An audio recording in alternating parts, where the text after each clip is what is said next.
You know, I get a lot of invitations to come to really cool places, and today we're at BBI Autosport, where I can drive anything I want out of their fleet. Should I drive the 800 horsepower turbo? Should I drive the 10-second Tech Art street car? Should I drive the tuned Nissan GTR? Or what about the custom carbon fiber BBI Autosport GTR? Should I drive the CLK Black Series with all the custom carbon fiber stuff on it? What about the Audi Q7 wide body? Should I drive that? No. Today, I'm driving BBI's custom 500 horsepower Audi R8.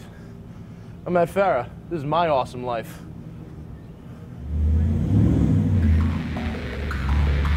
I'll be back.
I love this car. I love it. I gotta tell you guys, there are not a whole lot of greater joys in life than being in California, driving along the Pacific coast in a beautiful $200,000 custom-tuned exotic like this PPI R8 here. You know, the guys at BBI Autosport really did a good job, and don't confuse PPI and BBI. PPI makes the parts on this car, BBI threw the whole package together. So here's what's in the car. You start with your basic Audi R8, which we've already discussed on Garage419, and that car is no slouch. And then you add the PPI Power Up system, which consists of an air intake, ECU recalibration, and a less restrictive exhaust, bringing your horsepower up to 480. You really don't notice the extra power that much. The throttle response is better, and the sound from the exhaust is intoxicating. I mean, it's as good as any American muscle car you're gonna find. It's one of the best sounding exhausts I've ever heard. It's almost perfect. But aside from that, it's not like the power upgrades completely blow you away, you know, like you've added twin turbos or something. It's a modest power upgrade, although all the power is at the top end now. They've shifted the power band, so this car is really a lot more oriented to racetrack performance. Then you have your PPI aerodynamic kit, which is bare carbon fiber on the front, sides, and rear valances of the car. You have the PPI interior carbon fiber steering wheel, carbon fiber dash trim, and carbon fiber engine bay. And then, of course, they recalibrated the LEDs to stay on all the time, even when the blinkers are on, which is one of my little annoyances I have with that car. Then there's a fire extinguisher and a roll cage, which is for the Silver State Classic, one of the best driving events in the world, which is actually where I first saw this car last year. I can't believe I'm actually driving it now. Well, we're back, and we've managed to drive this car for a couple hours. Quite enjoyable, without scraping the front splitter to hell, crashing into anything, breaking anything, getting any flat tires, or getting in trouble. I'd call that a good day. So now what we gotta do, we're gonna head back into BBI Autosport. We're gonna see what these guys have to show us, because if I were a betting man, and I am a betting man, I would bet that they've got some pretty cool stuff behind those doors. Let's go take a look.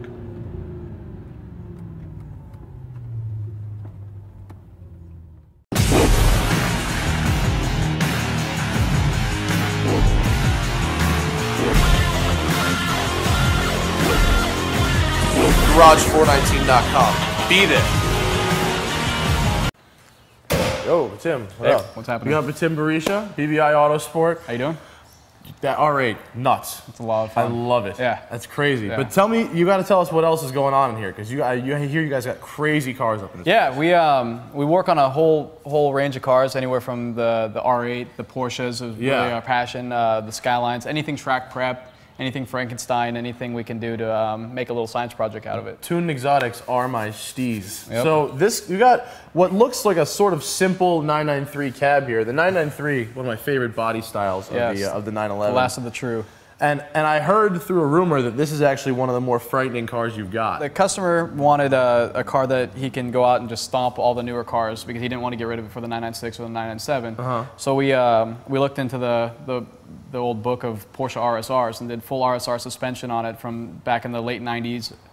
When racing the ALMS, took the uprights, put larger brakes on it, JRZ triple adjustable shocks, and then Jared, our engine builder, decided he said, well, we can do a lot more power, so we kept it a 3.6 liter, but we stuffed as much intercooler in it as possible. I mean, it's a giant intercooler. Yeah, and then two twin Garrett GTR 30R turbos on it, and then the thing's frightening now. So what's it make? Right now, it's a low boost on pump gas at 11 PSI. It does 488 to the tires on a Mustang dyno. And what's it weigh? It weighs 2950, convertible. That's fast. Yeah. On race fuel, we can run up to 15 pounds, but we haven't dynoed it yet. And it's rear-wheel drive, it's not an all-wheel drive. Only rear-wheel drive, so and narrow body. It's like a convertible cup car. Yeah. That's crazy. Yeah. Well, let's take a look at what else you guys do in the back. So what kind of customers, come to you for stuff? Well, we get the type of customers anywhere from... What is that? That's the type of customer we get. We have somebody says, here's my turbo, I want to put this in my car, and we say, okay, we're going to do it. And how big is that? That's a 104 millimeter ball bearing Garrett, and the thing weighs 55 pounds. It's massive. What can you fit that in? Anything you want, but we're putting it in a 1970 Camaro with a big block. Oh my God. We're gonna go for daily driven 1400 horsepower. It can block my whole head. That's ridiculous. Oh. So we get clients anywhere from this to build me a custom exhaust for my car, or crazy. Or do somehow we always find the clients that say, I want you guys to tailor the car like a suit. Yeah. Take our expertise, their imagination, and we build something. Awesome. Yeah. I love it. Exactly my kind of stuff. And then here we have the workshop. And then this brings us out to the shop. Nice. Very clean. Yeah, thank you. So we've got many a Porsche. Yeah, it's kind of where we all got our start, and then Porsche owners own another car who own another car, and then we started just doing, focusing on a lot of just only custom work. Cool. So what do you got going on with this 996 here? This is a little sleeper we're working on. It's a 01 cab, and they didn't make actually an 01 cab turbo. He wanted big power, so he went to one shop, and they gave him a 700 horsepower kit, and that wasn't enough. So he came to us and said, well, what can we do? And I said, let's mix half race engine and half turbo. Okay. So we have the GT3 top end, and then RSR case halves and turbo pistons, aftermarket obviously, 3.8 Is that kind of stuff streetable? Well, this thing actually, before we started doing the bigger turbos on it, drove just like a brand new 997. That's what we really focus on balance. So now we're shooting for 1,000 horsepower, daily driven. He wants to drive it daily also, and we'll give it to him. And then the eyes are drawn to the 997 RSR. Bad boy right here. Yeah, this one, this car is a lot of fun also. I think fun would be an understatement. This is probably a scary beast. This car was slated to be an ALMS car. The client who owns it was lucky enough to swoop it up from one of the teams. And it just came out. How does that happen? Yeah, he's got connections deeper than I do. Okay. And yeah, he bought the car, they brought it to us, and he said, I just want to go do track days with it and just drive one of the baddest cars I can. And he's a real big Porsche fanatic. He has a Carrera GT. He's got a Gambala turbo, and he wanted It's a great first track car. That's when people say to me, Matt, I want a first track car, I immediately think RSR. 997 RSR. Yeah. They've only built 22 of them, so let's go for that. Yeah, good call. Yeah, so we've taken it. Joey, our business partner and chassis engineer right here, he's gone through the whole thing and made the suspension the way he wants it. Got the thing handling really good up at Willow Springs, and then we're doing some engine mods. The 3.8 liter engine from Porsche in 08 put out 465 horsepower, that's crank horsepower, through two little 29.5 millimeter restrictors. Okay. And what we do is we just yard these guys out of here. You don't need those. Yeah.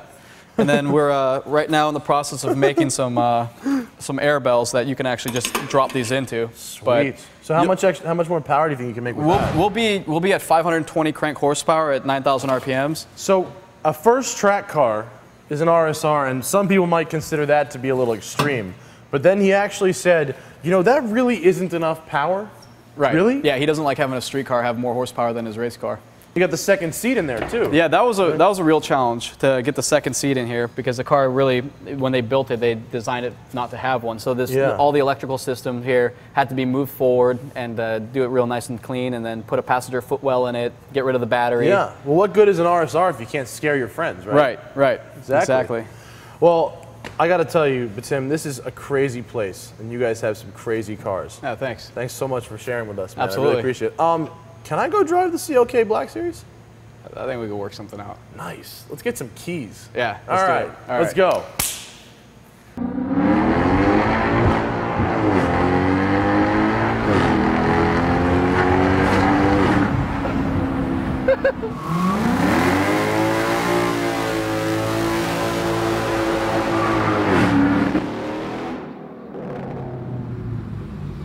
Now get in before the cops come.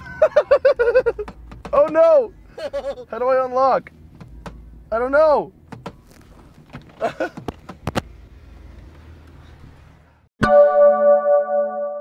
This week on WePCTV. On this Hacking Hollywood, in 24, Jack Bauer shows off a sweet spy camera connected to his iPhone, complete with night vision and real-time video streaming. You think he's not going to jailbreak his phone? He doesn't play by the rules. It is true. This Night Scope technology is an app that you can download. WePCTV is brought to you by ASUS and Intel. You dream it, ASUS builds it, Intel inside.